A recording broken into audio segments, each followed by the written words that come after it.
श्री अकाल टीवी 84 देख रहे सारे दर्शकों का स्वागत है। मैं हरप्रीत कौर ते बुलेटिन की शुरुआत करते हैं हेडलाइंस से नाल।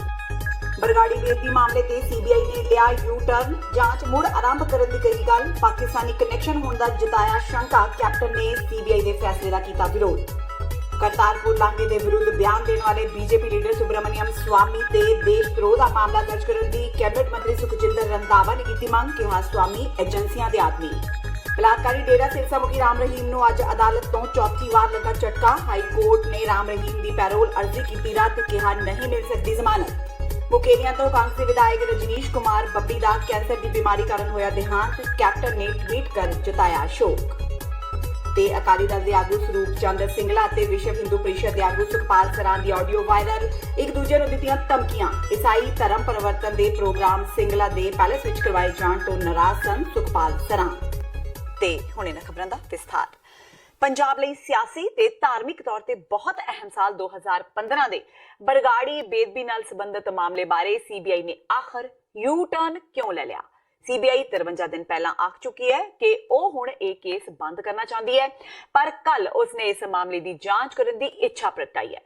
सीबीआई जांच ब्यूरो के डायरैक्टर ते विशेष डीजीपी प्रबोध कुमार वालों बीती 29 जुलाई नूं लिखी चिट्ठी के हवाले नाल हुण सीबीआई के डायरैक्टर नूं आख्या है कि इस मामले की जांच करने की जरूरत है, क्योंकि अजे तक कुछ प्रश्नों के उत्तर ही नहीं मिल सके।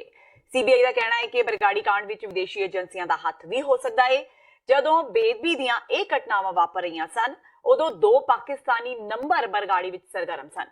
प्रबोध कुमार की अजिही बेनती तो सत्ताधारी कांग्रेस के बहुते आगुआं ने काफी हैरानी प्रगटाई है, क्योंकि अजिहा उदों आख्या गया है जदों सरकार सीबीआई बारे तां हुण तक इहो आखदी रही है कि उसदा तां इस मामले की जांच करने का कोई आधार ही नहीं बनता। मोहाली स्थित सीबीआई के स्पैशल जुडिशियल मैजिस्ट्रेट की अदालत विच दायर अर्जी विच लिखिया है कि हुण जदों विशेष डीजीपी कोल नवीं जानकारी ते तत्थ नवे आ गए ने, इसलिए उन्हां दी नवे सिरों जांच करनी बनदी है। हुण इस मामले की अगलेरी सुनवाई आउंदी 4 सितंबर नूं होनी तय। बीती 4 जुलाई नूं सीबीआई ने बेदबी नाल संबंधित 3 मामलों की क्लोजर रिपोर्ट फाइल की सी। दस दईए कि सीबीआई पहला डेरा सच्चा सौदा के पैरोकार महेंद्रपाल बिट्टू, सुखजिंदर सिंह उर्फ सन्नी ते शक्ति सिंह नूं क्लीन चिट दे चुकी है।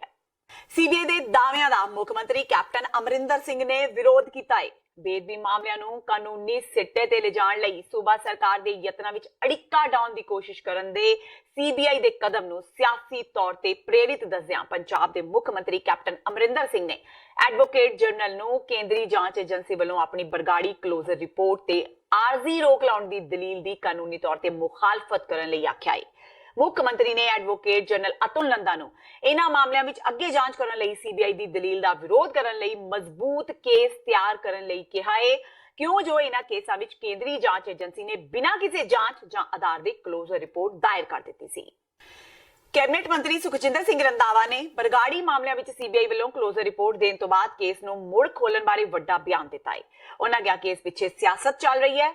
उन्होंने दस्सिया कि पंजाब सरकार पंजाब पुलिस तो ही इस मामले की जांच करवाएगी। एक पासे पंजाब सरकार मामले की तफ्तीश पंजाब पुलिस तो करवाना चाहती है, ते दूसरे पासे सरकार वालों बनाई गई एसआईटी के डीजीपी प्रबोध कुमार सीबीआई नूं तफ्तीश अगे चलाउण दी चिट्ठी लिखते हैं। जदों इस बारे सुखजिंदर रंधावा नूं सवाल किया गया तो उन्होंने कहा कि डीजीपी ने पंजाब असैंबली के खिलाफ होकर सीबीआई नूं चिट्ठी लिखी है। मुख्यमंत्री नूं इस ते डीजीपी वालों स्पष्टीकरण मंगना चाहिए है। याद रहे कि बरगाड़ी केस में सीबीआई ने अदालत को क्लोजर रिपोर्ट सौंप दी है। इस नूं लैके कांग्रेस ते अकाली दल विचाले शब्दी जंग शुरू हो गई है। मुख्यमंत्री कैप्टन अमरिंदर सिंह ने इल्जाम लगाया है कि केंद्र सरकार के इशारे ते ही सीबीआई ने क्लोजर रिपोर्ट सौंपी है। कैप्टन दे मंत्री रंधावा ने भी मन्निया है कि इस पिछे बड़ी सियासत हो रही है। मैं एक चीज कहनी चाहना कि सीबीआई जिहड़ी आ ओहदा अपना मन साफ नहीं, ये डिले करना चाहती है। इहनूं करके ये बादल परिवार नूं फायदा पहुंचाउणा चाहती है। ये मैं तुहानूं अज इत्थे पंजाब भवन च खड़ा होके टाइम है 1:05 ते जिदन ये चीज होएगी तुहाडे नाल फिर गल करांगा, जिदन ये फिर बादल परिवार और प्रेमियों के हक च फतवा दे के यही एसआई जिहड़ी सीबीआई आ उन्हां नूं बचाउण दी कोशिश करी। पंजाब दी एसआईटी ने इनकुआरी कीती सी, असीं असैंबली दे विच उस चीज़ नूं रिजैक्ट कर दिता। वो चीज़ नूं असीं बिल्कुल तुहाडे सारिਆਂ ਦੇ सामने पूरा यूनैनिमसली उत्थे डिसीजन हो गया कि असीं सीबीआई कोलों केस वापस लिया। ये जिहड़ी उन्हां दी कोर्ट आ इहनूं बिल्कुल ਉਹਨਾਂ ਨੂੰ ਵਿਡਰਾ ਕਰ ਲੈਣਾ ਚਾਹੀਦਾ ਪੰਜਾਬ ਗਵਰਨਮੈਂਟ ਨੂੰ। ਔਰ ਜਿਹੜੀ ਸਾਡੀ ਆਪਣੀ SIT ਬਣੀ ਸੀ ਉਹ ਚੀਫ ਜੁਡੀਸ਼ੀਅਲ ਮੈਜਿਸਟ੍ਰੇਟ ਦੇ ਕੋਲ ਉਹ ਚਲਾਨ ਪੇਸ਼ ਹੋਣਾ ਚਾਹੀਦਾ। ਬਿਲਕੁਲ ਸਾਡਾ ਕੋਈ CBI ਦੇ ਨਾਲ ਕੋਈ ਲੈਣ ਦੇਣ ਨਹੀਂ, ਕੋਈ ਕੰਟਰੋਵਰਸੀ ਪੈਂਦੀ ਆ ਜ਼ਰੂਰ ਪੜ੍ਹ ਲੈਣੀ ਚਾਹੀਦੀ ਆ। ਔਰ ਜਿਹੜਾ ਕਾਨੂੰਨ ਜੋ ਕਹਿੰਦਾ ਉਹਦੇ ਸਾਨੂੰ ਮੁਤਾਬਕ ਚੱਲਣਾ ਪਏਗਾ। ਇਹ ਮੇਰਾ ਖਿਆਲ ਹੈ ਕਿ ਜਿਹੜੀ DGP ਨੇ ਚਿੱਠੀ ਲਿਖੀ ਆ ਉਹਨੇ ਪੰਜਾਬ ਦੀ ਅਸੈਂਬਲੀ ਦੇ ਅਗੇਂਸਟ ਜਾ ਕੇ ਲਿਖੀ ਆ। ਜੇ ਪੰਜਾਬ ਦੀ ਅਸੈਂਬਲੀ ਨੇ ਕਿਹਾ ਕਿ CBI ਕੋਲੋਂ ਵਾਪਸ ਲੈਂਦੇ ਆ ਤੇ ਇਹ CM ਸਾਹਿਬ ਨੂੰ ਉਹਦੀ ਜ਼ਰੂਰ ਐਕਸਪਲੇਨੇਸ਼ਨ ਕਰਨੀ ਚਾਹੀਦੀ ਹੈ ਕਿ ਉਹਨੇ ਕਿਸ ਕੈਪੈਸਿਟੀ ਦੇ ਵਿੱਚ CBI ਨੂੰ ਦੁਬਾਰਾ ਰੀਇਨਵੈਸਟੀ ਕਰ ਲਈ, ਲੈਟਰ ਕਿਉਂ ਲਿਖੀ। ਕੈਬਨਿਟ ਮੰਤਰੀ ਸੁਖਜਿੰਦਰ ਸਿੰਘ ਰੰਧਾਵਾ ਨੇ ਕਿਹਾ ਹੈ ਕਿ ਕਰਤਾਰਪੁਰ ਲਾਂਘਾ ਖੁੱਲਣ ਖਿਲਾਫ ਬਿਆਨ ਦੇਣ ਵਾਲੇ BJP ਲੀਡਰ ਸੁਬਰਾਮਨੀਅਮ ਸਵਾਮੀ ਤੇ ਦੇਸ਼ ਧਰੋਹ ਦਾ ਮਾਮਲਾ ਦਰਜ ਕਰਨਾ ਚਾਹੀਦਾ ਹੈ। ਇਸ ਤੋਂ ਇਲਾਵਾ BJP ਵੀ ਸਵਾਮੀ ਨੂੰ ਪਾਰਟੀ ਤੋਂ ਬਾਹਰ ਦਾ ਰਸਤਾ ਦਿਖਾਏ। ਉਹਨਾਂ ਕਿਹਾ ਕਿ ਸਵਾਮੀ ਕਿਸੇ ਏਜੰਸੀ ਦੇ ਆਦਮੀ ਨੇ। ਅੱਤਵਾਦ ਦੌਰਾਨ ਉਹ ਭਿੰਡਰਾਂਵਾਲਾ ਦੇ ਹੱਕ ਵਿੱਚ ਬੋਲਦੇ ਸਨ ਤੇ ਅੱਜ ਸਿੱਖ ਕੌਮ ਦੇ ਖਿਲਾਫ ਬੋਲ ਰਹੇ ਨੇ। ਦੱਸ ਦੇਈਏ ਕਿ ਅੱਜ ਚੰਡੀਗੜ੍ਹ ਵਿੱਚ ਲਾਂਘੇ ਸੰਬੰਧੀ ਮੰਤਰੀਆਂ ਦੀ ਬੈਠਕ ਹੋਈ। ਇਸ ਦੌਰਾਨ ਰੰਧਾਵਾ ਨੇ ਕਿਹਾ ਕਿ ਉਹ ਲਾਂਘੇ ਰਾਹੀਂ ਕਰਤਾਰਪੁਰ ਸਾਹਿਬ ਜਾਣ ਵਾਲੇ ਪਹਿਲੇ ਜੱਥੇ ਵਿੱਚ 11,000 ਸ਼ਰਧਾਲੂ ਲੈ ਕੇ ਜਾਣ ਦੀ ਗੁਜ਼ਾਰਿਸ਼ ਕਰਨਗੇ। ਉਹਨਾਂ ਦੱਸਿਆ ਕਿ ਕੇਂਦਰ ਸਰਕਾਰ ਨੂੰ 3 ਸ਼ਿਫਟਾਂ ਵਿੱਚ ਲਾਂਘੇ ਦਾ ਕੰਮ ਕਰਵਾਉਣ ਲਈ ਕਿਹਾ ਗਿਆ ਸੀ, ਪਰ ਸਰਕਾਰ ਨੇ ਅਜੇ ਤੱਕ ਇਸ ਤੇ ਕੋਈ ਜਵਾਬ ਨਹੀਂ ਦਿੱਤਾ। ਰੰਧਾਵਾ ਨੇ ਕਿਹਾ ਕਿ ਉਹ ਦਰਖਾਸਤ ਕਰਨਗੇ ਕਿ ਪਹਿਲਾ ਜੱਥਾ 11,000 ਸ਼ਰਧਾਲੂਆਂ ਨੂੰ ਲੈ ਕੇ ਪਾਕਿਸਤਾਨ ਜਾਏ। ਉਹਨਾਂ ਦੱਸਿਆ ਕਿ ਮੁੱਖ ਮੰਤਰੀ ਕੈਪਟਨ ਅਮਰਿੰਦਰ ਸਿੰਘ ਵੀ ਪਹਿਲੇ ਜੱਥੇ ਦੇ ਨਾਲ ਕਰਤਾਰਪੁਰ ਸਾਹਿਬ ਜਾਣਗੇ। ਉਹਨਾਂ ਦਾਅਵਾ ਕੀਤਾ ਕਿ ਭਾਰਤ ਵਾਲੇ ਪਾਸੇ ਪਾਕਿਸਤਾਨ ਨਾਲੋਂ ਵਧੇਰੇ ਤੇਜ਼ੀ ਨਾਲ ਲਾਂਘੇ ਦਾ ਕੰਮ ਚੱਲ ਰਿਹਾ ਹੈ। ਸੁਬਰਾਮਨੀਅਮ ਸਵਾਮੀ, ਮੈਨੂੰ ਇਹ ਨਹੀਂ ਪਤਾ ਕਿ ਉਹ ਕਿਸ ਏਜੰਸੀ ਦਾ ਆਦਮੀ ਹੈ। ਜਦੋਂ ਖਾਲਿਸਤਾਨ ਦਾ ਟਾਈਮ ਸੀ ਇਹ ਆਦਮੀ ਓਪਨਲੀ ਭਿੰਡਰਾਂਵਾਲੇ ਦੀ ਫੇਵਰ 'ਚ ਬੋਲਦਾ ਰਿਹਾ। ਇਹ ਆਦਮੀ ਸੈਪਰੇਟ ਜਿਹੜੇ ਹੈਗੇ ਨੇ ਟੈਰਰਿਸਟ ਨੇ ਉਹਨਾਂ ਦੀ ਫੇਵਰ 'ਚ ਬੋਲਦਾ ਰਿਹਾ ਤੇ ਅੱਜ ਇਸ ਆਦਮੀ ਨੇ ਸਿੱਖਾਂ ਦੇ ਉੱਪਰ ਜਿਹੜਾ ਇਹ ਗੁਰਦੁਆਰਾ ਸਾਹਿਬ ਦੀ, ਗੁਰੂ ਨਾਨਕ ਸਾਹਿਬ ਦੀ ਜਿਹੜੀ ਸ਼ਾਂਤੀ ਦਾ ਮਿਸ਼ਨ ਆ ਉਹਨੂੰ ਸੈਬੋਟੇਜ ਕਰਨ ਦੀ ਕੋਸ਼ਿਸ਼ ਕੀਤੀ ਹੈ। ਮੇਰਾ ਖਿਆਲ ਹੈ ਕਿ ਇਹ ਬੜੀ ਡੀਪ ਰੂਟਡ ਕਨਸਪੀਰੇਸੀ ਹੈ ਔਰ ਇਹਦੇ ਵਿੱਚ ਇਹ ਵੀ ਵੇਖਣਾ ਚਾਹੀਦਾ ਗਵਰਨਮੈਂਟ ਆਫ ਇੰਡੀਆ ਨੂੰ ਕਿ ਕਿਤੇ ISI ਦਾ ਤੇ ਇਹਦੇ ਪਿੱਛੇ ਕੋਈ ਲਿੰਕ ਨਹੀਂ। ਔਰ ਮੈਂ ਬੜਾ ਸ਼ੋਰਿਟੀ ਨਾਲ ਕਹਿ ਸਕਦਾ ਕਿ ਇਹਦੀ ਸਟੇਟਮੈਂਟ ਦੇਣੀ ਉੱਥੇ ਸਮੇਤ ਸੈਣੀ ਦਾ ਵੀ ਉਸੇ ਸਟੇਜ ਤੇ ਬੈਠੇ ਹੋਣਾ, ਉੱਥੇ ਜਨਰਲ ਜਿਹੜਾ ਕੋਈ ਰਿਟਾਇਰਡ ਬੈਠਾ ਉਹਦੀ ਪ੍ਰੈਜ਼ੈਂਸ ਦੇ ਵਿੱਚ ਜਾਂ ਉਹਦੀ ਮੀਟਿੰਗ ਤੋਂ ਬਾਅਦ ਇਹ ਸਟੇਟਮੈਂਟ ਦੇਣੀ, ਇਹ ਬੜਾ ਕੁਝ ਆਪਣੇ ਪਿੱਛੇ ਛੱਡ ਜਾਂਦੀ ਆ। ਇਹਦੇ 'ਚ ਮੈਂ ਇਕੱਲਾ ਅਕਾਲੀ ਦਲ ਨੂੰ ਨਹੀਂ ਕਹੂੰਗਾ, ਮੈਂ BJP ਨੂੰ ਕਹੂੰਗਾ ਕਿ ਇਹਦੇ 'ਚ ਆਪਣਾ ਸਟੈਂਡ ਸਪਸ਼ਟ ਕਰੇ ਜਾਂ ਤੇ ਇਹਨੂੰ ਜਿਹੜਾ ਇਹਦਾ ਨਾਂ ਸਵਾਮੀ ਸੁਬਰਾਮਨੀਅਮ ਸਵਾਮੀ ਇਹਨੂੰ ਇਮੀਡੀਏਟਲੀ BJP 'ਚ ਉਹਨਾਂ ਨੂੰ ਡਿਸਮਿਸ ਕਰਨਾ ਚਾਹੀਦਾ ਔਰ ਦੱਸਣਾ ਚਾਹੀਦਾ ਕਿ ਇਹ ਬੰਦਾ ਐਂਟੀ ਨੈਸ਼ਨਲ ਹੈ ਕਿ ਜਿਹੜਾ ਟੋਟਲ ਕਰਤਾ ਹੈ ਉੱਥੇ ਸੁਲਤਾਨਪੁਰ ਲੋਧੀ, ਈਵਨ ਉੱਥੋਂ ਕਰਤਾਰਪੁਰ ਨਨਕਾਣਾ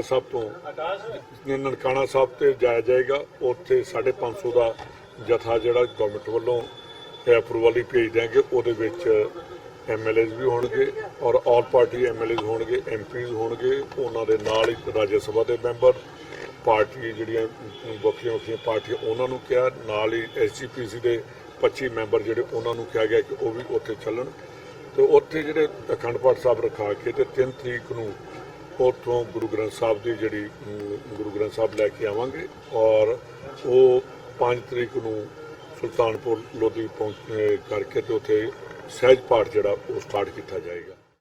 ਬਲਾਤਕਾਰੀ ਡੇਰਾ ਸਿਰਸਾ ਮੁਖੀ ਗੁਰਮੀਤ ਰਾਮ ਰਹੀਮ ਨੂੰ ਅੱਜ ਅਦਾਲਤ ਤੋਂ ਚੌਥੀ ਵਾਰ ਝਟਕਾ ਲਗਾਏ। ਸੌਦਾ ਸਾਧ ਵੱਲੋਂ ਪੰਜਾਬ ਹਰਿਆਣਾ ਹਾਈ ਕੋਰਟ ਵਿੱਚ ਆਪਣੀ ਪੈਰੋਲ ਦੀ ਚੌਥੀ ਅਰਜ਼ੀ ਪਾਈ ਗਈ ਸੀ, ਜਿਸ ਨੂੰ ਅਦਾਲਤ ਨੇ ਇਸ ਵਾਰ ਵੀ ਖਾਰਜ ਕਰ ਦਿੱਤਾ ਹੈ।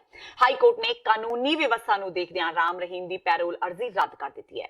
ਕਰੀਬ 45 ਮਿੰਟ ਦੀ ਬਹਿਸ ਤੋਂ ਬਾਅਦ ਹਾਈ ਕੋਰਟ ਨੇ ਕਿਹਾ ਕਿ ਪੰਚਕੂਲਾ ਵਿੱਚ 2017 ਅਗਸਤ ਵਿੱਚ ਹੋਏ ਦੰਗਿਆਂ ਨੂੰ ਦੇਖਦਿਆਂ ਰਾਮ ਰਹੀਮ ਨੂੰ ਪੈਰੋਲ ਨਹੀਂ ਦਿੱਤੀ ਜਾ ਸਕਦੀ। ਪੈਰੋਲ ਦੀ ਅਰਜ਼ੀ ਉਸਦੀ ਪਤਨੀ ਹਰਜੀਤ ਕੌਰ ਨੇ ਲਗਾਈ ਸੀ। ਉਸਨੇ ਰਾਮ ਰਹੀਮ ਦੀ ਪੈਰੋਲ ਲਈ ਰਾਮ ਰਹੀਮ ਦੀ ਮਾਂ ਦੇ ਇਲਾਜ ਦਾ ਹਵਾਲਾ ਦਿੰਦਿਆਂ 3 ਹਫ਼ਤਿਆਂ ਦੀ ਪੈਰੋਲ ਦੀ ਮੰਗ ਕੀਤੀ ਸੀ। ਇਸੇ ਕੋਰਟ ਨੇ ਕਿਹਾ ਕਿ ਰਾਮ ਰਹੀਮ ਦੀ ਮਾਂ ਦਾ ਇਲਾਜ ਡਾਕਟਰ ਕਰ ਰਹੇ ਨੇ, ਇਸ ਵਿੱਚ ਰਾਮ ਰਹੀਮ ਦੀ ਕੀ ਲੋੜ ਹੈ।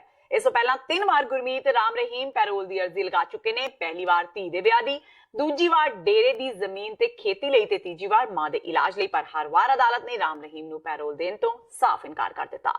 जीत कौर की तरफ से सुनारिया जेल प्रशासन को रिप्रेजेंटेशन दी गई थी पहले कि भी इसी ग्राउंड पे उनको माता की देखरेख करने के लिए पैरोल दी जाए। तो रोहतक प्रशासन ने सिरसा प्रशासन से तब रिपोर्ट मांगी थी कि भाई हमें बताया जाए भी कोई प्रॉब्लम तो नहीं होगी। तो जो सरसा प्रशासन है उन्होंने एक मेडिकल बोर्ड गठित किया था, जिन्होंने नसीब को और राम रहीम की माता को जांच करके रिपोर्ट दी थी कि भी इतनी गंभीर हालत नहीं है, बीमार जरूर है और उनकी देखरेख करने के लिए बाकी फैमिली भी है। तो दूसरा जो पुलिस प्रशासन है सरसे का, उन्होंने भी रिपोर्ट दी थी कि भी राम रहीम को अगर पैरोल पे छोड़ा जाता है तो लॉ एंड ऑर्डर की प्रॉब्लम हो सकती है। ऑन दैट बेसिस से रिपोर्ट थे जो सुनारिया जेल का प्रशासन है उन्होंने वो पैरोल रद्द कर दी थी। तो अब हरजीत कौर ने हाई कोर्ट में रिट लगा के वही गुहार लगाई थी, लेकिन ये जो है आज सुनवाई के बाद रिट खारिज कर दी। ਆਖਰਕਾਰ ਮੋਦੀ ਸਰਕਾਰ ਪੰਜਾਬ ਦੇ ਹੜ੍ਹ ਪੀੜਤਾਂ ਦੀ ਸਹਾਇਤਾ ਲਈ ਸਰਗਰਮ ਹੋ ਗਈ ਹੈ। ਇਸ ਬਾਰੇ ਪਹਿਲ ਕਰਦਿਆਂ ਕੇਂਦਰ ਸਰਕਾਰ ਨੇ ਪੰਜਾਬ ਸਰਕਾਰ ਨੂੰ ਕੁਦਰਤੀ ਆਫਤਾਂ ਤੋਂ ਬਚਾਅ ਲਈ ਸੂਬਾ ਸਰਕਾਰ ਕੋਲ ਪਏ 6200 ਕਰੋੜ ਰੁਪਏ ਖਰਚਣ ਦੀ ਪ੍ਰਵਾਨਗੀ ਦੇ ਦਿੱਤੀ ਹੈ। ਇਸ ਨਾਲ ਪੰਜਾਬ ਸਰਕਾਰ ਨੂੰ ਰਾਹਤ ਕਾਰਜਾਂ ਨੂੰ ਤੇਜ਼ ਕਰਨ ਵਿੱਚ ਮਦਦ ਮਿਲੇਗੀ।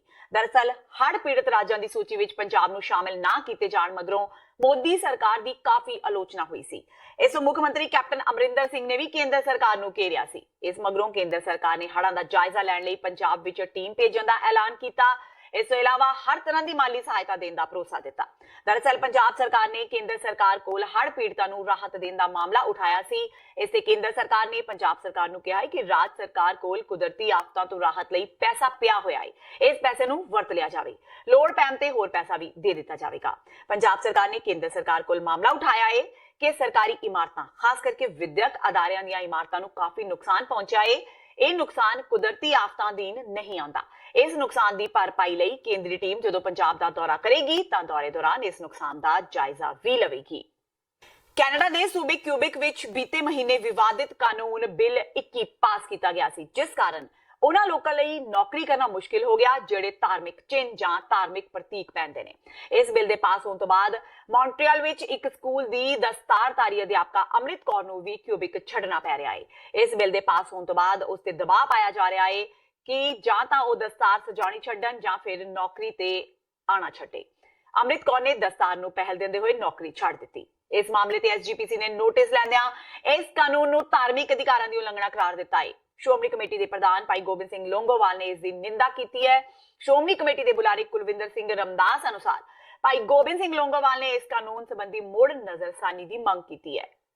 ਔਰ ਉਸ ਦੇਸ਼ ਦੇ ਵਿੱਚ ਜਿੱਥੇ ਸਦਾ ਆਪਣਾ ਜਿਹੜਾ ਨੇ ਉਹ ਕੈਨੇਡੀਅਨ ਪ੍ਰਧਾਨ ਮੰਤਰੀ ਬਣਨ ਵਾਸਤੇ ਵੀ ਜਿਹੜਾ ਹੈਗਾ ਉਹ ਅੰਮ੍ਰਿਤਧਾਰੀ ਸਿੱਖ ਜਿਹੜਾ ਉਹ ਇੱਕ ਲਾਈਨ ਦੇ ਵਿੱਚ ਆ ਔਰ ਉਹ ਸੰਸਦ ਵਿੱਚ ਵੀ ਪਹੁੰਚ ਚੁੱਕਾ। ਉਸ ਦੇਸ਼ ਦੇ ਇੱਕ ਸੂਬੇ ਵਿੱਚ ਜੇਕਰ ਅੰਮ੍ਰਿਤਧਾਰੀ ਬੀਬੀ ਅੰਮ੍ਰਿਤ ਕੌਰ ਨੂੰ ਜੇਕਰ ਜਿਹੜਾ ਹੈਗਾ ਉਹ ਧਾਰਮਿਕ ਕਕਾਰ ਪਹਿਨਣ ਕਰਕੇ ਜਾਂ ਦਸਤਾਰਧਾਰੀ ਹੋਣ ਕਰਕੇ ਸੂਬਾ ਛੱਡਣਾ ਪੈਂਦਾ ਤੇ ਸ਼੍ਰੋਮਣੀ ਗੁਰਦੁਆਰਾ ਪ੍ਰਬੰਧਕ ਕਮੇਟੀ ਨੂੰ ਮਾਨਯੋਗ ਪ੍ਰਧਾਨ ਸਾਹਿਬ ਕਦੀ ਵੀ ਇਹਨੂੰ ਜਿਹੜਾ ਹੈਗਾ ਉਹ ਜਾਇਜ਼ ਨਹੀਂ ਠਹਿਰਾ ਸਕਦੇ। ਇਹ ਮੰਦਭਾਗੀ ਗੱਲ ਆ। ਕੈਨੇਡੀਅਨ ਸਰਕਾਰ ਜਿਹੜੀ ਆ ਉਹ ਇਹਦੇ ਤੇ ਗੰਭੀਰਤਾ ਨਾਲ ਵਿਚਾਰ ਕਰੇ। ਤੇ ਹੁਣ ਵੇਲਾ ਹੋ ਗਿਆ ਬ੍ਰੇਕ ਦਾ। ਬਾਕੀ ਦੀਆਂ ਖਬਰਾਂ ਇਸ ਬ੍ਰੇਕ ਤੋਂ ਬਾਅਦ।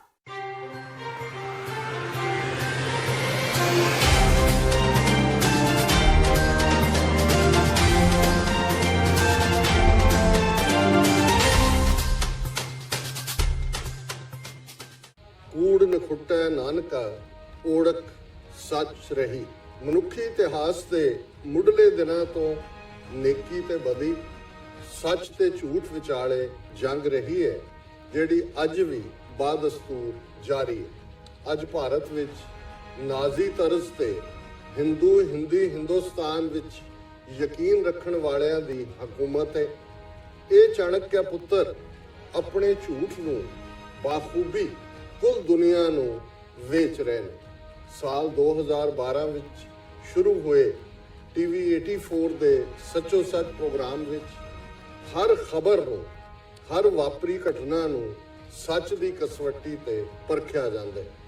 ਸਾਡਾ ਈਮਾਨ ਹੈ ਕਿ ਸੱਚ ਦੇ ਸੂਰਜ ਸਾਹਮਣੇ ਝੂਠ ਦਾ ਹਿਮਾਲਾ ਪਹਾੜ ਵੀ ਖਲੋ ਨਹੀਂ ਸਕਦਾ। ਤੁਸੀਂ ਸਾਡੇ ਨਾਲ ਸ਼ਾਮਲ ਹੋਵੋ ਪ੍ਰੋਗਰਾਮ ਸੱਚੋ ਸੱਚ ਵਿੱਚ ਮੰਡੇ ਥਰੂ ਫਰਾਈਡੇ 7:30 ਤੋਂ ਲੈ ਕੇ 9 ਵਜੇ ਤੱਕ। सच की बाणी नानक आखे, सच सुनाए सी सच की बेला।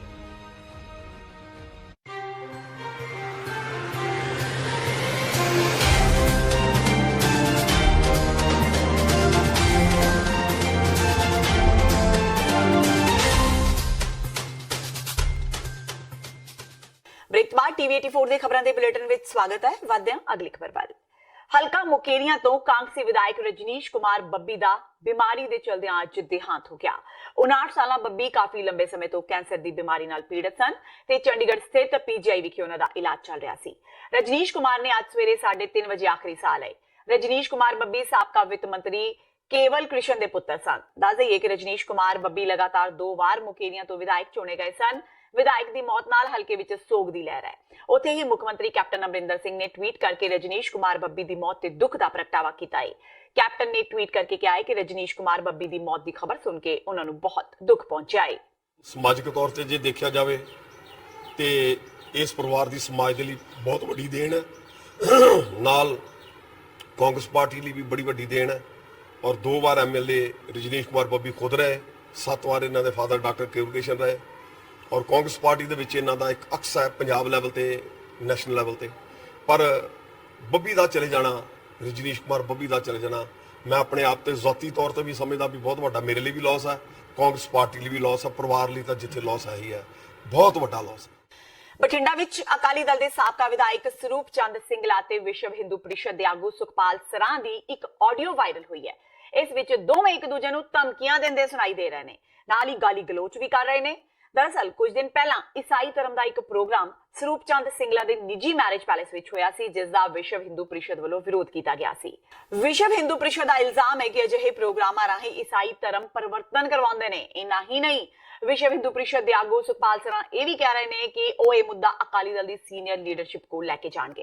ਵਿਸ਼ਵ ਹਿੰਦੂ ਪ੍ਰੀਸ਼ਦ ਸਿੰਗਲਾ ਦੇ ਪੁਤਲੇ ਫੂਕੇਗੀ, ਜਿਸ ਤੇ ਜਵਾਬ ਵਿੱਚ ਸਿੰਗਲਾ ਵੀ ਗਾਲੀ ਗਲੋਚ ਕਰਦੇ ਸੁਣਾਈ ਦੇ ਰਹੇ ਨੇ। ਹਾਲਾਂਕਿ ਇਸ ਆਡੀਓ ਦੀ ਦੋਵਾਂ ਆਗੂਆਂ ਵਿੱਚੋਂ ਕਿਸੇ ਨੇ ਵੀ ਪੁਸ਼ਟੀ ਨਹੀਂ ਕੀਤੀ, ਪਰ ਇਸ ਆਡੀਓ ਤੋਂ ਇੱਕ ਗੱਲ ਤਾਂ ਸਾਫ਼ ਹੈ ਕਿ ਸਰੂਪ ਚੰਦ ਸਿੰਗਲਾ ਦੇ ਪੈਲੇਸ ਵਿੱਚ ਹੋਏ ਈਸਾਈਆਂ ਦੇ ਪ੍ਰੋਗਰਾਮ ਤੋਂ ਉਕਤ ਹਿੰਦੂ ਲੀਡਰ ਕਾਫੀ ਖਫਾ ਹੈ। ਹਾਂਜੀ, ਵਧਾਈਆਂ ਹੋਣ ਨਾਲ ਭਰਾ ਜੀ, ਪ੍ਰੋਗਰਾਮ ਬੜਾ ਵਧੀਆ ਕਰਾਇਆ ਜੀ। ਇਹ ਗੱਲ ਸੁਣ ਲਓ। ਹਾਂਜੀ ਹਾਂਜੀ, ਕੋਈ ਨਹੀਂ ਬਾਈ ਜੀ, ਅਸੀਂ ਸਾਰੀ ਵਾਰੀਆਂ ਕਰੀ ਨਹੀਂ ਹੁੰਦੀਆਂ। ਕੋਈ ਗੱਲ ਨਹੀਂ ਬਾਈ ਜੀ, ਕੋਈ ਸਾਨੂੰ ਕਿਹੜਾ ਦੇਖਣਾ ਹੋਇਆ ਜਦੋਂ ਮਰਜ਼ੀ ਆ ਜੀ। ਜਦੋਂ ਤੇਰਾ ਮਨ ਕਰੇ ਉਦੋਂ ਦੇਖ ਲਈ ਯਾਰ। ਕਿੱਥੇ ਬੈਠਾ ਤੂੰ ਦੱਸ, ਲਾ ਜਾ ਤੂੰ ਜਿੱਥੇ ਮਰਜ਼ੀ ਆ ਜਾ। ਤੂੰ ਹੈ ਹੈ ਤੂੰ ਹੈ ਕਿੱਥੇ? ਮੈਂ ਆਉਣਾ ਤੂੰ ਦੱਸ ਕੀ ਕਰੇਗਾ, ਕੀ ਤੂੰ ਹੈਗਾ ਯਾਰ, ਤੂੰ ਹੈ ਸ਼ਰਿਆਂ ਬੋਲ ਕਰਾਂਗੇ ਯਾਰ। ਕੱਲ ਨੂੰ ਬਜਾ ਕੇ ਪੁਤਲੇ ਚਲਾਣਾਗੇ ਤੇਰੇ। ਅਸੀਂ ਸ਼ਰੇਆਮ ਅਕਾਲੀ ਦਲ ਸੋਨੀਆ ਨੂੰ ਮਿਲਾਂਗੇ, ਬੀਬੀ ਹਰਸਿਮਰਤ ਨੂੰ ਮਿਲਾਂਗੇ ਕਿ ਐਸੇ ਹਿੰਦੂ ਧਰਮ ਤੋਂ ਹੀ ਦਾ ਵਿਰੋਧ ਕਰੋ। ਮੈਂ ਕਿਹਾ ਤੂੰ ਮੈਂ ਹੈ ਕਿੱਥੇ? ਮੈਂ ਆਉਣਾ ਤੇਰੇ ਕੋਲੇ। ਮੈਂ ਉੱਥੇ ਦੇਖ ਮਿਲ ਕੇ ਮੈਂ ਆਪਦੇ ਬਜਟ ਘਟਾਉਣਾ ਹੈ। ਮਿਲਣਾ ਤੈਨੂੰ ਤੇਰੇ ਆ ਗਿਆ ਮਿਲਾਂਗੇ 35 ਤੇਰੇ ਆ ਗਿਆ ਕੁੱਤੇ ਮੇਰੇ ਕੋਲੇ ਲੁੱਟ ਕੇ ਤੇ ਅਸੀਂ ਜਾਣਦੇ ਨਹੀਂ ਤੈਨੂੰ। ਮੈਂ ਕੱਲ ਬਣਾਉ ਬੰਦਾ ਤੈਨੂੰ ਆਈ। ਤੂੰ ਜਿੱਥੇ ਮੇਰਾ ਮਨ ਕਰਦਾ ਪੁੱਤਰ ਜਲਾਣਾ ਅੱਜ ਉੱਥੇ ਤੂੰ ਮੇਰਾ ਫੜ ਨਹੀਂ ਮੈਂ ਤੇਰਾ ਨਹੀਂ, ਤੇਰਾ ਸਮਾਜ ਫੜੂਗਾ ਮੇਰਾ ਜੀ ਤੇਰਾ ਜਿੱਥੇ। ਲੋਕ ਇਨਸਾਫ ਪਾਰਟੀ ਦੇ ਮੁਖੀ ਸਿਮਰਜੀਤ ਸਿੰਘ ਬੈਂਸ ਵੱਲੋਂ ਅੱਜ ਪੰਜਾਬ ਵਿੱਚ ਹੜ੍ਹ ਪੀੜਤਾਂ ਦੀ ਮਦਦ ਲਈ ਰਾਹਤ ਸਮੱਗਰੀ ਤੇ ਰਾਸ਼ੀ ਭੇਜੀ ਗਈ। ਰਾਹਤ ਸਮੱਗਰੀ ਦੇ ਇਸ ਟਰੱਕ ਨੂੰ ਸਿਮਰਜੀਤ ਸਿੰਘ ਬੈਂਸ ਨੇ ਹਰੀ ਝੰਡੀ ਦੇ ਕੇ ਰਵਾਨਾ ਕੀਤਾ। ਦੱਸਦੀ ਕਿ ਇਸ ਤੋਂ ਪਹਿਲਾਂ ਸਿਮਰਜੀਤ ਸਿੰਘ ਬੈਂਸ ਇਹ ਐਲਾਨ ਵੀ ਕਰ ਚੁੱਕੇ ਨੇ ਕਿ ਲੋਕ ਇਨਸਾਫ ਪਾਰਟੀ ਦੇ 2 ਵਿਧਾਇਕ ਤੇ 7 ਕੌਂਸਲਰ ਆਪਣੀ 1 ਮਹੀਨੇ ਦੀ ਤਨਖਾਹ ਹੜ੍ਹ ਪੀੜਤ ਲੋਕਾਂ ਦੀ ਮਦਦ ਲਈ ਭੇਜਣਗੇ। ਉਹਨਾਂ ਕਿਹਾ ਕਿ ਗੁਰੂ ਨਾਨਕ ਦੇਵ ਜੀ ਵੱਲੋਂ ਚਲਾਈ ਗਈ ਲੰਗਰ ਦੀ ਪ੍ਰਥਾ ਨੂੰ ਅੱਗੇ ਤੋਰਦਿਆਂ ਹੋਇਆਂ ਉਹਨਾਂ ਇਹ ਰਾਹਤ ਸਮੱਗਰੀ ਤੇ ਦਵਾਈਆਂ ਲੋੜਵੰਦਾਂ ਨੂੰ ਭੇਜੀਆਂ ਨੇ। ਇਹ ਸਮੱਗਰੀ ਦੇ ਨਾਲ ਉਹਨਾਂ ਦੇ 2 ਡਾਕਟਰ ਵੀ ਉਹਨਾਂ ਨਾਲ ਜਾ ਰਹੇ ਨੇ ਜੋ ਲੋਕਾਂ ਦਾ ਇਲਾਜ ਕਰਨਗੇ। ਕੱਲ ਅਸੀਂ ਲੋਕ ਇਨਸਾਫ ਪਾਰਟੀ ਦੇ ਸਾਰੇ ਐਮਐਲਏ ਕੌਂਸਲਰ ਅਸੀਂ ਵੀ 1 ਮਹੀਨੇ ਦੀ ਸੈਲਰੀ ਜਿਹੜੀ ਖਾਲਸਾ ਏਡ ਦੇ ਸਹਿਯੋਗ ਵਾਸਤੇ ਵੀ ਉਹ ਬਹੁਤ ਵੱਡਾ ਕਾਰਜ ਕਰ ਰਿਹਾ। ਸੋ ਮੇਰੀ ਇੱਕ ਤਾਂ ਜਿੰਨੇ ਦਾਨੀ ਸੱਜਣ ਦੇਸ਼ ਵਿਦੇਸ਼ ਦੇ ਵਿੱਚ ਵਸਦੇ ਆ, ਮੇਰੀ ਅਪੀਲ ਹੈਗੀ ਆ ਵੀ ਹੁਣ ਉੱਥੇ ਲੰਗਰਾਂ ਦੀ ਜ਼ਰੂਰਤ ਨਹੀਂ, ਹੁਣ ਉੱਥੇ ਲਿਕੁਇਡ ਮਨੀ ਦੀ ਜ਼ਰੂਰਤ ਹੈਗੀ ਆ। ਕਿਉਂਕਿ ਫਸਲਾਂ ਤਬਾਹ ਹੋ ਗਈਆਂ, ਘਰ ਕੋਠੇ ਢਹਿ ਗਏ, ਮਾਲ ਡੰਗਰ ਲੱਖ 1.5 ਲੱਖ ਰੁਪਏ ਦੇ ਜਿਹੜਾ ਕੋਈ ਮੱਝ ਗਾਂ ਉਹ ਸਾਰੇ ਖਤਮ ਹੋ ਚੁੱਕੇ ਆ। ਫਸਲ ਤਬਾਹ ਹੋ ਗਈ, 2-2 2.5 ਫੁੱਟ ਖੇਤਾਂ ਦੇ ਵਿੱਚ ਗਾਰ ਪਈ ਹੋਈ ਆ, ਉਹਨੂੰ ਡੀਸਿਲਟ ਕਰਨਾ, ਉਹ ਸਿਲਟ ਨੂੰ ਹਟਾਉਣਾ। ਸੋ ਹੁਣ ਪੈਸੇ ਦੀ ਦੋਸਤੋ ਜ਼ਰੂਰਤ ਹੈਗੀ ਆ। ਪੈਸੇ ਦੇ ਨਾਲ ਹੁਣ ਉੱਥੇ ਮੈਡੀਕਲ ਏਡ ਦੀ ਜ਼ਰੂਰਤ ਹੈਗੀ ਆ, ਕਿਉਂਕਿ ਆ ਮੌਸਮ ਮੇਰੇ ਦੋਸਤ ਜਿਹੜੇ ਲੋਕ ਇਨਸਾਫ ਪਾਰਟੀ ਦੇ ਸ਼ਾਹਕੋਟ ਹਲਕੇ ਤੋਂ ਉਹ ਦੱਸਦੇ ਆ ਵੀ ਉੱਥੇ ਬਹੁਤ ਸਾਰੀਆਂ ਬਿਮਾਰੀਆਂ ਦਾ ਪ੍ਰਕੋਪ ਸਟਾਰਟ ਹੋ ਗਿਆ, ਜਿੱਦਾਂ ਟੱਟੀਆਂ ਉਲਟੀਆਂ, ਖਾਜ, ਅੱਖਾਂ ਦਾ ਆਈ ਫਲੂ ਆ ਗਿਆ, ਹਲਕਾ ਬੁਖਾਰ ਆ ਗਿਆ। ਸੋ ਅੱਜ ਅਸੀਂ ਲੋਕ ਇਨਸਾਫ ਪਾਰਟੀ ਵੱਲੋਂ ਸਤਿਕਾਰਯੋਗ ਡਾਕਟਰ ਬਾਜਵਾ ਐਂਡ ਸਤਿਕਾਰਯੋਗ ਡਾਕਟਰ ਕ੍ਰਿਸ਼ਨ ਕਾਂਤ ਤੇ ਇਹਨਾਂ ਦਾ ਸਟਾਫ ਤੇ ਸਮੇਤ ਅਸੀਂ ਦਵਾਈਆਂ ਕਾਲ ਖਾਏ ਪੁਛੱਥੋ ਦੇ ਨਾਨਕ ਰਾਹ ਪਛਾਣੇ ਸੇ। ਸੋ ਇਹ ਪੰਜਾਬੀਅਤ ਦਾ ਜਿਹੜਾ ਜਜ਼ਬਾ ਗੁਰੂ ਨਾਨਕ ਸਾਹਿਬ ਸਾਨੂੰ ਬਖਸ਼ਿਸ਼ ਕਰਕੇ ਗਏ ਆ, ਜਿੰਨਾ ਕੁ ਹੋ ਸਕਦਾ ਅਸੀਂ ਕੋਸ਼ਿਸ਼ ਕਰਾਂਗੇ। ਅਸੀਂ ਅੰਮ੍ਰਿਤਸਰ ਦੇ ਰਣਜੀਤ ਐਵੇਨਿਊ ਵਿੱਚ ਰਹਿ ਰਿਹਾ ਇੱਕ ਪਰਿਵਾਰ ਨਸ਼ੇ ਕਰਨ ਦੀ ਆਦੀ ਆਪਣੀ 24 ਸਾਲ ਦੀ ਜਵਾਨ ਧੀ ਨੂੰ ਸੰਗਲਾਂ ਨਾਲ ਬੰਨ੍ਹਣ ਲਈ ਮਜਬੂਰ ਹੈ। ਉਕਤ ਕੁੜੀ ਰੋਜ਼ਾਨਾ 500 ਤੋਂ 1000 ਰੁਪਏ ਤੱਕ ਦਾ ਨਸ਼ਾ ਕਰਦੀ ਹੈ। ਅੰਮ੍ਰਿਤਸਰ ਦੇ ਮੌਜੂਦਾ ਸੰਸਦ ਮੈਂਬਰ ਗੁਰਜੀਤ ਸਿੰਘ ਔਜਲਾ ਨਸ਼ਾ ਕਰਨ ਦੀ ਆਦੀ ਕੁੜੀ ਨੂੰ ਮਿਲਣ ਲਈ ਅੱਜ ਉਸਦੇ ਘਰ ਪਹੁੰਚੇ, ਜਿੱਥੇ ਉਹਨਾਂ ਨੇ ਪੀੜਤ ਕੁੜੀ ਦੇ ਨਾਲ ਉਸਦੇ ਪਰਿਵਾਰ ਵਾਲਿਆਂ ਨਾਲ ਗੱਲਬਾਤ ਕੀਤੀ। ਪੀੜਤ ਕੁੜੀ ਦੇ ਘਰ ਵਾਲਿਆਂ ਨੇ ਪੱਤਰਕਾਰਾਂ ਨਾਲ ਗੱਲਬਾਤ ਕਰਦਿਆਂ ਪੁਲਿਸ ਅਧਿਕਾਰੀਆਂ ਨੂੰ ਨਿਸ਼ਾਨੇ ਤੇ ਲਿਆ। ਉਹਨਾਂ ਕਿਹਾ ਕਿ ਪੰਜਾਬ ਵਿੱਚ ਸ਼ਰੇਆਮ ਨਸ਼ੇ ਦੀ ਵਿਕਰੀ ਤੇ ਸਪਲਾਈ ਹੋ ਰਹੀ ਹੈ, ਜਿਸ ਦੇ ਲਈ ਪੁਲਿਸ ਜ਼ਿੰਮੇਵਾਰ ਹੈ। ਨਸ਼ੇ ਦੀ ਹੋ ਰਹੀ ਵਿਕਰੀ ਬਾਰੇ ਜੇਕਰ ਪੁਲਿਸ ਨੂੰ ਹੀ ਨਹੀਂ ਪਤਾ ਤਾਂ ਫਿਰ ਉਹ ਆਪਣੀ ਡਿਊਟੀ ਕਿਵੇਂ ਕਰ ਰਹੇ ਨੇ?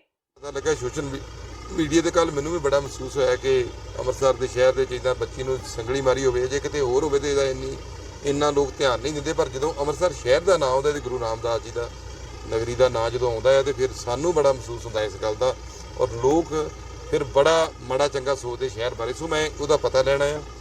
ਉਹਨੂੰ ਮੈਂ ਕਿਹਾ ਕਿ ਤੇਰੀ ਜਿੰਨਾ ਵੀ ਇਲਾਜ ਆ, ਜੋ ਤੈਨੂੰ ਖੁਰਾਕ ਚਾਹੀਦੀ ਆ ਉਹ ਅਸੀਂ ਪ੍ਰੋਵਾਈਡ ਕਰਦੇ ਆ, ਚਾਹੇ ਤੂੰ ਬਾਹਰ ਕਰਾ ਲਾ ਤੇ ਚਾਹੇ ਇੱਥੇ ਕਰਾ ਲਾ। ਔਰ ਦੁੱਖ ਦੀ ਗੱਲ ਇਹ ਹੈ ਕਿ ਉਹ ਉਂਗਲ ਫਿਰ ਜਾ ਕੇ ਜਿਹੜੀ ਆ ਪੁਲਿਸ ਵਾਲੀ ਉੱਠਦੀ ਹੈ ਕਿ ਇਹ ਜੇ ਚੱਜ ਨਾਲ ਕੰਮ ਕਰੇ, ਔਰ ਬਹੁਤ ਬੁਰੀ ਹਾਲਤ ਆ।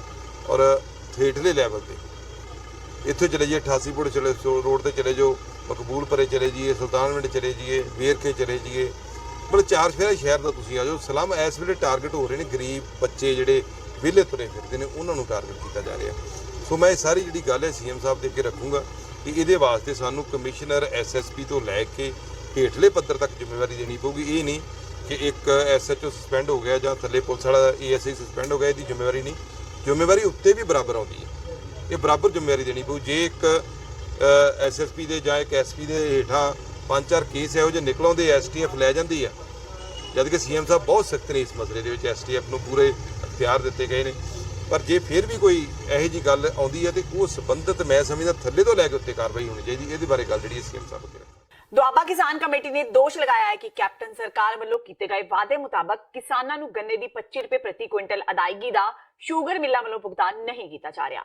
ਸ਼ੂਗਰ ਮਿੱਲਾਂ ਦੀ ਧੱਕੇਸ਼ਾਹੀ ਦੇ ਵਿਰੋਧ ਵਿੱਚ ਕਿਸਾਨਾਂ ਨੇ ਅੱਜ ਮੁਕੇਰੀਆ ਵਿਖੇ ਰੋਸ ਮੁਜ਼ਾਹਰਾ ਕੀਤਾ। ਪ੍ਰਦਰਸ਼ਨਕਾਰੀ ਕਿਸਾਨਾਂ ਨੇ ਕਿਹਾ ਕਿ ਸਰਕਾਰ ਵੱਲੋਂ 2018-19 ਦੌਰਾਨ ਮਿੱਲਾਂ ਨੂੰ ਚਲਾਉਣ ਤੋਂ ਪਹਿਲਾਂ ਗੰਨੇ ਤੇ 25 ਰੁਪਏ ਪ੍ਰਤੀ ਕੁਇੰਟਲ ਸਬਸਿਡੀ ਕਿਸਾਨਾਂ ਦੇ ਖਾਤਿਆਂ ਵਿੱਚ ਪਾਉਣ ਦਾ ਐਲਾਨ ਕੀਤਾ ਗਿਆ ਸੀ, ਜਦਕਿ ਸ਼ੂਗਰ ਮਿੱਲਾਂ ਵੱਲੋਂ ਅਜੇ ਤੱਕ ਕੋਈ ਪੈਸਾ ਕਿਸਾਨਾਂ ਦੇ ਖਾਤੇ ਵਿੱਚ ਨਹੀਂ ਪਾਇਆ ਗਿਆ। ਆਗੂਆਂ ਨੇ ਚੇਤਾਵਨੀ ਦਿੱਤੀ ਕਿ ਜੇਕਰ ਅਗਲੇ 10 ਦਿਨਾਂ ਅੰਦਰ ਉਕਤ ਸਬਸਿਡੀ ਦੀਆਂ ਅਦਾਇਗੀਆਂ ਨਾ ਹੋਈਆਂ ਤਾਂ ਸੂਬੇ ਭਰ ਵਿੱਚ ਕਿਸਾਨ ਸੰਗਠਨਾਂ ਨੂੰ ਨਾਲ ਲੈ ਕੇ ਚੱਕਾ ਜਾਮ ਵਰਗੇ ਐਕਸ਼ਨ ਕਰਕੇ ਸੰਘਰਸ਼ ਸ਼ੁਰੂ ਕੀਤਾ ਜਾਵੇਗਾ। ਜਿਹੜਾ ਅੱਜ ਸਰਕਾਰ ਦੇ ਖਿਲਾਫ ਬਿੱਲ ਮੈਨੇਜਮੈਂਟ ਦੇ ਖਿਲਾਫ ਅੱਜ ਕਿਸਾਨਾਂ ਨੇ ਧਰਨਾ ਲਾਇਆ, ਕਿਉਂਕਿ ਕਿਸਾਨਾਂ ਅੱਜ ਬਹੁਤ ਹੀ ਮੁਸੀਬਤ ਵਿੱਚ ਹੈ। ਕਿਸਾਨ ਕਰਜ਼ੇ ਡੁੱਬਿਆ ਹੋਇਆ, ਕਿਸਾਨ ਜਿਹੜਾ ਆ ਅੱਜ ਆਪਣੇ ਬੱਚਿਆਂ ਦੀ ਫੀਸਾਂ ਦੇਣ ਨੂੰ ਤਰਸ ਰਿਹਾ, ਕਿਸਾਨ ਜਿਹੜਾ ਆ ਅੱਜ ਆਪਣੇ ਘਰ ਦੇ ਖਰਚੇ ਕਰਨ ਨੂੰ ਤਰਸ ਰਿਹਾ। ਪਰ ਬਿੱਲ ਮੈਨੇਜਮੈਂਟ ਸਰਕਾਰਾਂ ਦੇ ਨਾਲ ਰਲ ਕੇ ਇਹਨਾਂ ਦੀਆਂ ਪੇਮੈਂਟਾਂ ਨਹੀਂ ਦੇ ਰਹੀਆਂ। ਇਹਨਾਂ ਕੋਲੋਂ ਪੈਸੇ ਪਹੁੰਚ ਚੁੱਕੇ ਆ, ਪਰ ਇਹ ਵਿਆਜ ਖਾਣ ਦੀ ਬਾਰੇ ਆਪਣੇ ਹੋਰ ਕੰਮ ਕਰਨ ਦੀ ਬਾਰੇ ਇਹਨਾਂ ਨੂੰ ਕਿਸਾਨਾਂ ਨੂੰ ਪੇਮੈਂਟਾਂ ਨਹੀਂ ਦੇ ਰਹੇ। ਅੱਜ ਸਾਰੇ ਲੋਕ ਉਹਦੇ ਬਾਹਰ ਨਿਕਲਣ ਨੂੰ ਤਿਆਰ ਹੋਏ ਨੇ।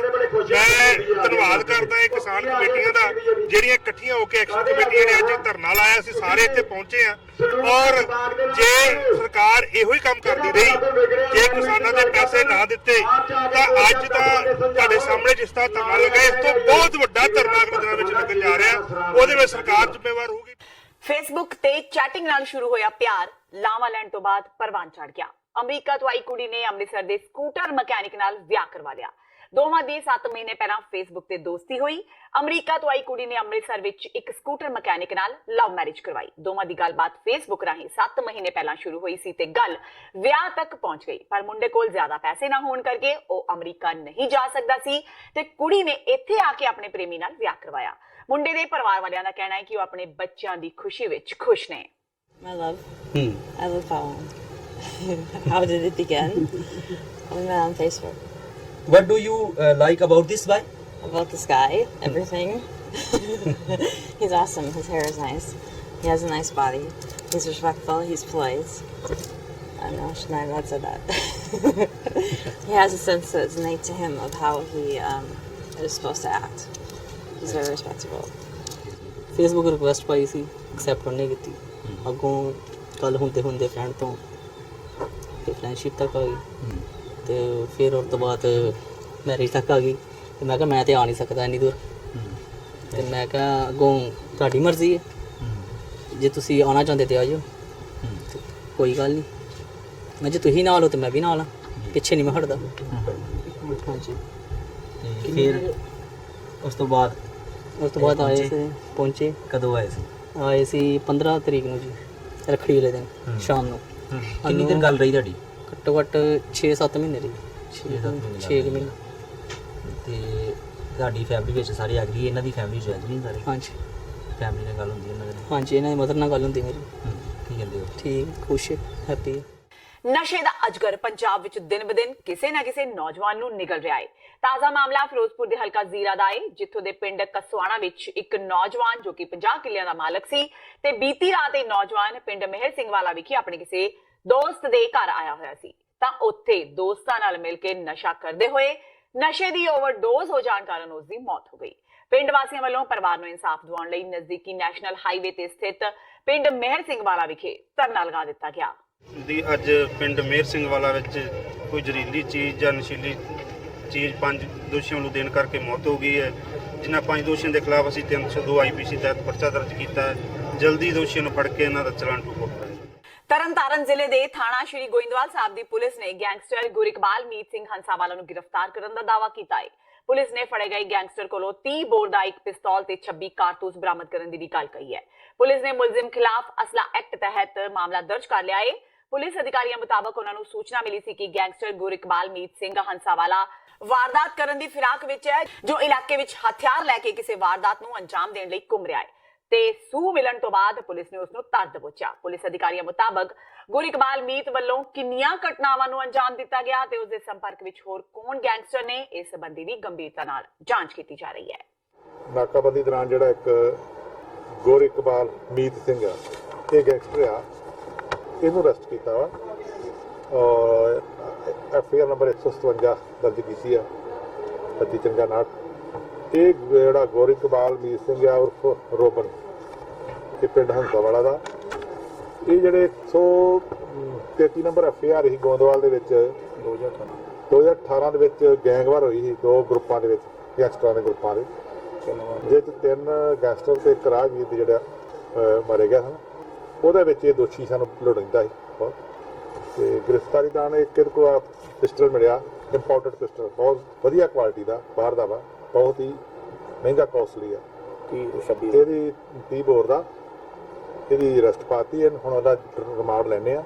ਇਹਦੇ ਕੋਲ ਹੋਰ ਵੀ ਜਿਹੜੇ ਆ ਵੈਪਨ ਹੈਗੇ ਆ, ਉਹ ਵੀ ਰਿਕਵਰ ਕਰਾਂਗੇ ਤੇ ਜਿਹੜੇ ਇਹਦੇ ਬਾਕੀ ਦੋਸ਼ੀ ਆ ਜਿਹੜੇ ਇਹਦੇ ਗਰੁੱਪ ਦੇ, ਉਹਨਾਂ ਦੇ ਬਾਰੇ ਵੀ ਇਨਵੈਸਟੀਗੇਸ਼ਨ। ਤੇ ਇਹ ਸਾਨੂੰ ਤੱਕ ਦੀਆਂ ਖਬਰਾਂ ਜਾਂਦੇ ਇੱਕ ਵਾਰ ਫੇਰ ਨਜ਼ਰ ਮਾਰਦੇ ਹਾਂ ਮੁੱਖ ਖਬਰਾਂ ਤੇ। ਬਰਗਾੜੀ ਬੇਦੀ ਮਾਮਲੇ ਤੇ CBI ਨੇ ਲਿਆ U-turn, ਜਾਂਚ ਮੁੜ ਆਰੰਭ ਕਰਨ ਦੀ ਕਹੀ ਗੱਲ। ਪਾਕਿਸਤਾਨੀ ਕਨੈਕਸ਼ਨ ਹੋਣ ਦਾ ਜਤਾਇਆ ਸ਼ੰਕਾ, ਕੈਪਟਨ ਨੇ CBI ਦੇ ਫੈਸਲੇ ਦਾ ਕੀਤਾ ਵਿਰੋਧ। ਕਰਤਾਰਪੁਰ ਲਾਂਘੇ ਦੇ ਵਿਰੁੱਧ ਬਿਆਨ ਦੇਣ ਵਾਲੇ BJP ਲੀਡਰ ਸੁਬਰਾਮਨੀਅਮ ਸਵਾਮੀ ਤੇ ਦੇਸ਼ ਧਰੋਹ ਦਾ ਮਾਮਲਾ ਦਰਜ ਕਰਨ ਦੀ ਕੈਬਨਿਟ ਮੰਤਰੀ ਸੁਖਜਿੰਦਰ ਰੰਧਾਵਾ ਨੇ ਕੀਤੀ ਮੰਗ। ਕਿਹਾ ਸਵਾਮੀ ਏਜੰਸੀਆਂ ਦੇ ਆਦਮੀ। ਬਲਾਤਕਾਰੀ ਡੇਰਾ ਸਿਰਸਾ ਮੁਖੀ ਰਾਮ ਰਹੀਮ ਨੂੰ ਅੱਜ ਅਦਾਲਤ ਤੋਂ ਚੌਥੀ ਵਾਰ ਲੱਗਾ ਝਟਕਾ। ਹਾਈ ਕੋਰਟ ਨੇ ਰਾਮ ਰਹੀਮ ਦੀ ਪੈਰੋਲ ਅਰਜ਼ੀ ਕੀਤੀ ਰੱਦ। ਕਿਹਾ ਨਹੀਂ ਮਿਲ ਸਕਦੀ ਜ਼ਮਾਨਤ। ਮੁਕੇਰੀਆਂ ਤੋਂ ਕਾਂਗਰਸੀ ਵਿਧਾਇਕ ਰਜਨੀਸ਼ ਕੁਮਾਰ ਬੱਬੀ ਦਾ ਕੈਂਸਰ ਦੀ ਬਿਮਾਰੀ ਕਾਰਨ ਹੋਇਆ ਦੇਹਾਂਤ। ਕੈਪਟਨ ਨੇ ਟਵੀਟ ਕਰ ਜਤਾਇਆ ਸ਼ੋਕ। ਤੇ ਅਕਾਲੀ ਦਲ ਦੇ ਆਗੂ ਸਰੂਪ ਚੰਦ ਸਿੰਗਲਾ ਅਤੇ ਵਿਸ਼ਵ ਹਿੰਦੂ ਪਰਿਸ਼ਦ ਦੇ ਆਗੂ ਸੁਖਪਾਲ ਸਰਾਂ ਦੀ ਆਡੀਓ ਵਾਇਰਲ। ਇੱਕ ਦੂਜੇ ਨੂੰ ਦਿੱਤੀਆਂ ਧਮਕੀਆਂ। ਈਸਾਈ ਧਰਮ ਪਰਿਵਰਤਨ ਦੇ ਪ੍ਰੋਗਰਾਮ ਸਿੰਗਲਾ ਦੇ ਪੈਲੇਸ ਵਿੱਚ ਕਰਵਾਏ ਜਾਣ ਤੋਂ ਨਾਰਾਜ਼ ਸਨ ਸੁਖਪਾਲ ਸਰਾਂ। ਇਸ ਦੇ ਨਾਲ ਹੀ TV 84 ਦਾ ਖਬਰਾਂ ਦਾ ਇਹ ਬੁਲੇਟਿਨ ਖਤਮ ਹੁੰਦਾ ਹੈ। ਮੈਨੂੰ ਹਰਪ੍ਰੀਤ ਕੌਰ ਨੂੰ ਦਿਓ ਇਜਾਜ਼ਤ। ਸਤਿ ਸ਼੍ਰੀ ਅਕਾਲ।